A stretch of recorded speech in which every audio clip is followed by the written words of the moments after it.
ಮಗಳಿಗೆ ಈ ಕೇಂದ್ರ ಸುಂದರ ಬದುಕು ನೀಡಲಿದೆ. ಇಂತಹ ಮಗು ಸಿಕ್ಕಿದ್ರೆ ಕೇಂದ್ರದ ಕಚೇರಿಯ ಮುಂಭಾಗದ ತೊಟ್ಟಿಲಲ್ಲಿ ತಂದು ಹಾಕಬಹುದು. ಇವತ್ತು ಅದೆಷ್ಟೋ ಕಂದಮ್ಮಗಳು ಕಸದ ತೊಟ್ಟಿ ಪಾಲಾಗುತ್ತಿವೆ. ಇನ್ನು ಕೆಲ ಪುಟ್ಟ ಮಕ್ಕಳು ಬೀದಿ ಬದಿಯಲ್ಲಿ ಅಂಗಲಾಚುತ್ತವೆ. ಅಲ್ಲದೆ ಕಾನೂನು ಬಾಹಿರವಾಗಿ ದತ್ತು ಪ್ರಕ್ರಿಯೆಗೆ ಒಳಗಾಗುತ್ತವೆ. ಈ ಎಲ್ಲಾ ಕಾರಣಗಳಿಂದ ಹೆಚ್ಚಿನ ಸಂಖ್ಯೆಯ ಕಂದಮ್ಮಗಳು ತಮ್ಮ ಸುಂದರ ಬದುಕು ಕಳೆದುಕೊಳ್ಳುತ್ತಿವೆ. ಇವೆಲ್ಲವನ್ನು ತಡೆಗಟ್ಟುವುದಕ್ಕಾಗಿ ಉತ್ತರ ಕನ್ನಡ ಜಿಲ್ಲೆಯ ಶಿರಸಿಯಲ್ಲಿ ಹೊಸ ಪ್ರಯತ್ನವೊಂದು ಮಾಡಲಾಗಿದೆ. ಜಿಲ್ಲೆಯ ಮರಾಠಿಕೊಪ್ಪದಲ್ಲಿ ಸರ್ಕಾರ ಸಹಾಯ ಟ್ರಸ್ಟ್ ಸಹಯೋಗದಲ್ಲಿ ದತ್ತು ಸ್ವೀಕಾರ ಕೇಂದ್ರವೊಂದನ್ನು ಪ್ರಾರಂಭಿಸಿದೆ. ಕೇಂದ್ರದ ಕಚೇರಿಯ ಎದುರು ಒಂದು ತೊಟ್ಟಿಲಿದೆ. ಮಗುವನ್ನು ಈ ತೊಟ್ಟಿಲಿಗೆ ಹಾಕಿ ಒಂದು ಬೆಲ್ ಮಾಡಿದ್ರೆ ಸಾಕು.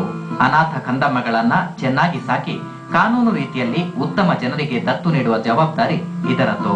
ಅನಾಥ ಕಂದಮ್ಮಗಳು ಸಿಕ್ಕಿದವರು, ಮಕ್ಕಳನ್ನು ಸಾಕಲಾಗದ ಪಾಲಕರು ಈ ಕೇಂದ್ರಕ್ಕೆ ಒಪ್ಪಿಸಬಹುದು. ಒಂದು ಹೊರಗಡೆ ಒಂದು ತೊಟ್ಲಿಟ್ಟಿದ್ದೀವಿ.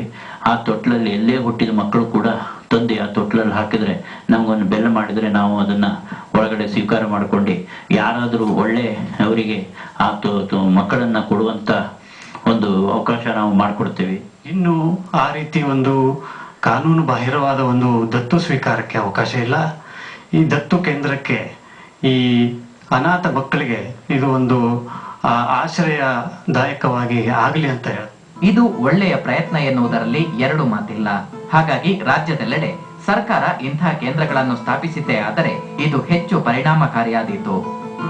Girish, V B, ETV news, Sirsi. ಈಗ ರಾಜ್ಯದ ಸಂಕ್ಷಿಪ್ತ ವಾರ್ತೆ.